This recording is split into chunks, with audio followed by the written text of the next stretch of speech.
770. سورہ یاسین آیات نمبر 63 درم رکو درشتم سپارہ صفحہ نمبر 10.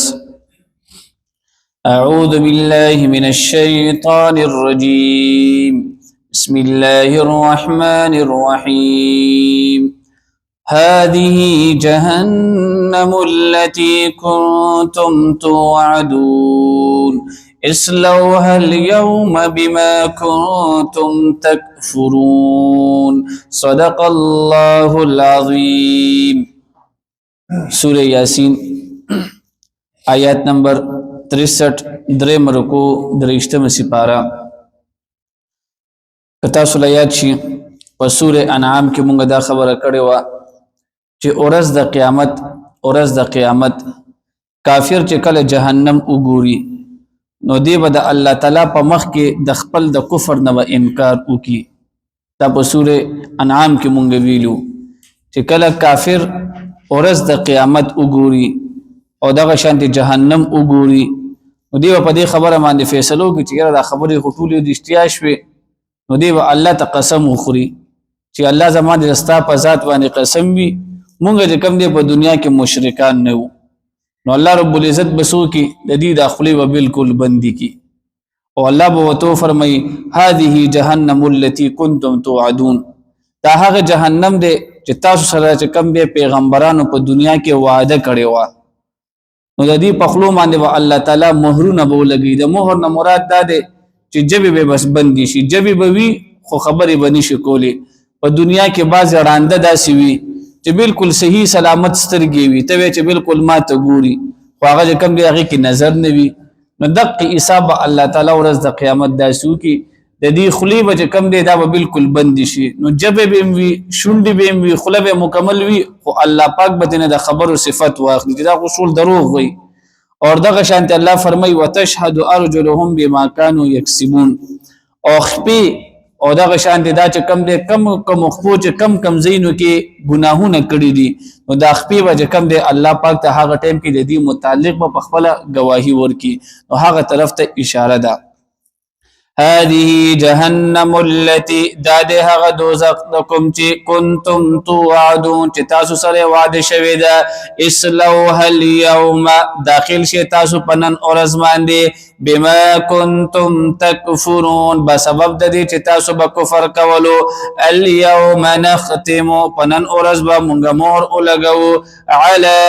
افواههم د دې په خلو باندې وتكلمنا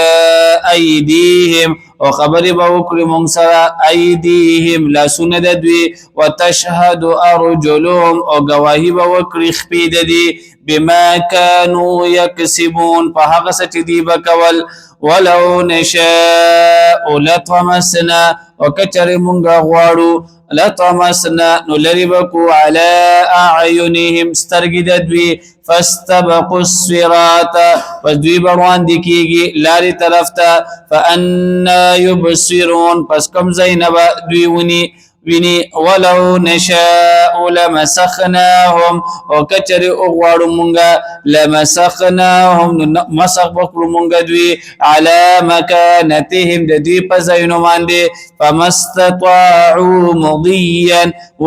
واسبو نشد دوی مضيا د تیرلو ولا يرجعون او نبدي بیرته راو ګرځي. ومن نعمره الله رب العزت فرمای چې دی خلکو د پیغمبرانو طرف ته د دروغ نسبت وکړو او یره وی دا پیغمبران نعوذ بالله من ذلک وی دا ټول دروغجن دي قیامت نه منلو نو الله فرمای چې دی د خپل خلقت ته لک شان دشتو جوږي. خلقت څه مطلب ما تاسو ته بار ویلي دي په انسان باندې چې کم دي درې قسمه حالات راځي یو د انسان بچپن دویم د انسان ځواني او دریم د انسان بوډاوالی. نو بیا دا بوډاوالی هم ډیر عجیب دی. بوډاوالی عجیب داسې دی انسان چې کله بوډا شي دا چې کم دی 60 نه چوړي یا د 50 نه چوړي بیا چې کم دی د خله کې غاخونه پاتې نشي هغه چې کم دی په غرزیدو باندې شروع شي. اور دغه شان د انسان چې کله بوډا شي د 40 50 نه وړي نو یې زما وګونه کار نه کوي او دغه شانته انسان چې کله د شپېتو نه وړي ویره نظر می کار نه کوي او انسان چې کله دغه شان دی بوډاوالی پیراشي نو ملای دا سره ټټ شي ویره ملا نه کمزوري شوما نو معلومیږي دا چې په دم باندې چې کم دی اوس وخت تیر شول و نو دا شیزونه هم د انسان ته چې کم دی ولې عقل نه ور کوي په دې باندې انسان چې کله هم سوجو کی نو انسان په دې خبره باندې هغه کیږي چې داسې یو ژوندۍ روانه ده دې د وجه یوزل وی د حضرت جبرائیل علیہ السلام نه تاسو شو چې د انسان ته مرګ چې راځي نو پکار دا دی چې د انسان ته اول نه یو ریمایندر او دله چې کم دی اول نه یو آگاهی کېدله چې سه پتا باندې مرګ را روان دي ځان ول تیار کا نو دا مرګ ول داسې اچانک کولې راځي نو دی فرشتي وته فرمایل چې انسان ته چې کم دی د مرګ نه پهله بلا شي علامات راځي ریمایندر و ترازی بلا شي پیغامات و ترازی خو دا انسان پويږي نه نمبر 1 وی دا نور چې کم دی سحر ډیر په دوم دام سره روخیږي او چې کله ماخام پیرایشي د نور پته مولګيږي د نور سترګه چې کم دی پروزي اور دغه شان دی سورلسم سپوږمې خلک وی رسونه خپل اخکاری وی دغه سورلسم سپوږمې په دوم دام سره روخیږي او دا چې کله سحر په نور راځي پته مون لګيږي نو دا ټول هغه شیزونه دي چې انسان د دینه عبرت دی حاصل کی او انسان ته بیا هم نه حاصلي عبرت نه حاصلي نو الله فرمایي چې انسان باندې مونږه بوډاوالی راوستلو نو په بوډاوالی کې اندامونه کمزوري شي نو په کار داده چې انسان د دینه عبرت واخلي چې زما ژوندۍ په ختمېدو ده او الله ته رجوع کی او بیا هم دا انسان په دې باندې عقل نه لري ومن نعمره او چاته چې نعمره مونږه عمر اوږد کړو نو نکسه بیا دې ضعیف کړي فل خلق په مخلوق کې افلا يعقلون ايدي عقل نه لري وما علمناه الشعر نبی علیہ الصلوۃ والسلام ته خلکو نسبت کول ودا شاعر دی او دغه شان د قران ته نسبت کول ودا ټول شعر او شاعری ده نو الله وتعالى فرمایل چې دا څه چلې شعر او شاعری د دې نسبت د ټولو دروغ سره وي دروغ څنګه وي شاعر کله وي زما د محبوب چې کم د چهره د سولسم سپوږمۍ غونته ده او کله شاعر وي زما د محبوب د استرګي ودا بالکل تلواری دي نو شعر او شاعری ټول دروغ خبرې دي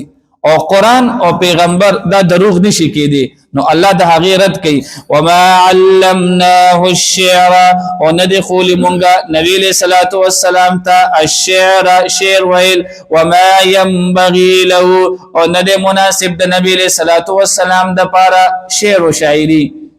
ودا د نبی له صلوات و سلام د پاره هم سند مناسب نه ده خو یو هغه شعر او شاعری ده چې انسان به کم دی مجازي عشق بیانې او یو چې کم دی د نبی له صلوات و سلام په وخت کې د حضور علیه الصلاۃ والسلام پشان کې شعر او شاعری شوی د نو پاغه کې ثواب هم دی حضرت حسان ابن ثابت رضی الله تعالی عنہ دا د نبی له صلوات و سلام خصوصي شاعر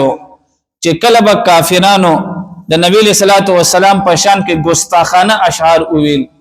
نبی له سلام ډیر زیات خفه شو نبی علیہ الصلوۃ والسلام به حسان ابن ثابت رضی الله تعالی عنہ ته حکم وکړو چې حسان پاسا او په منبر باندې کینا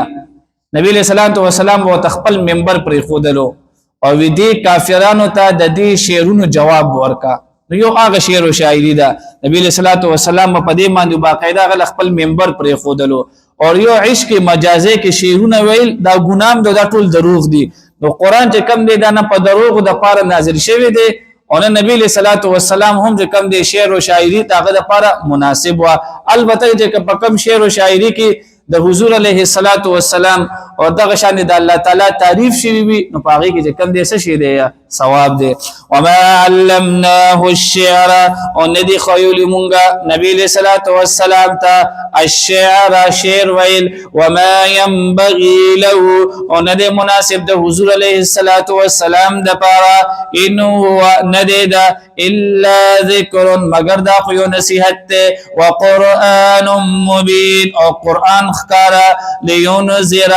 دا قرآن مقصد دی د پیغمبر دراتو مقصد دی لینذر د پاره د دې چویروي من کان حیا هغه څوک چې ژوند دي ويحق الحق او ثابت شو خبره